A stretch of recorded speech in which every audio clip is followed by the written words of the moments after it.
So tell us about the work that you put in up here. When did it start? What did you do? What did you find here when you started? What was here? Originally, there was just a little peekaboo view to the south, just a little narrow window. Could barely see anything, but I saw the potential from the topographic maps and started clearing trees and saw what the view was and talked to the owner, and he said go ahead with it.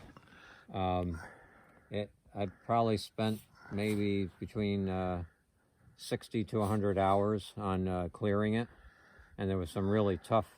I learned more about chainsawing here than I had in all my previous life, because I cut down over 60 trees, big ones, and hundreds of smaller ones, you know. And I wanted to leave just a sort of like a mohawk on the top, you know, so it isn't totally bare, and so it blocks some of the wind and stuff and makes it less apparent from down below. But effectively, you get almost a 360 view by the time you go on both sides. Absolutely.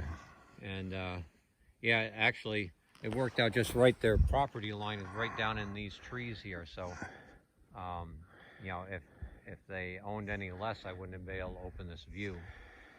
So where does, is it Essex County that's to the north of us? Where does Essex begin and where does Warren leave off? Yeah, actually, right where these trees are roughly is where the boundary is, right here.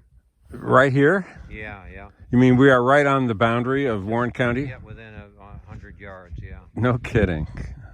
Like, in other words, that mountain over there, which is Pine Mountain, that's in Essex. And over there to the right of it is Ledge Mountain below Faro. What is this peak right here? That's Pine Hill. Actually. Oh, that's Pine Hill. And again, there's an informal trail that runs along this ridge and over there. So actually, it's not much of a down and up to get over there. But yeah, I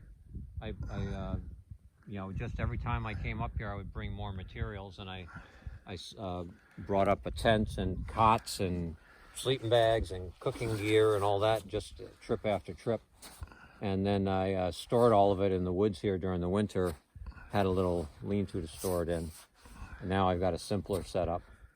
But then during the summer, you know, I would come up here and sometimes spend overnight, and that way I could get more done, you know, because otherwise you spend, you know, 3 hours hiking and 3 hours working, you know.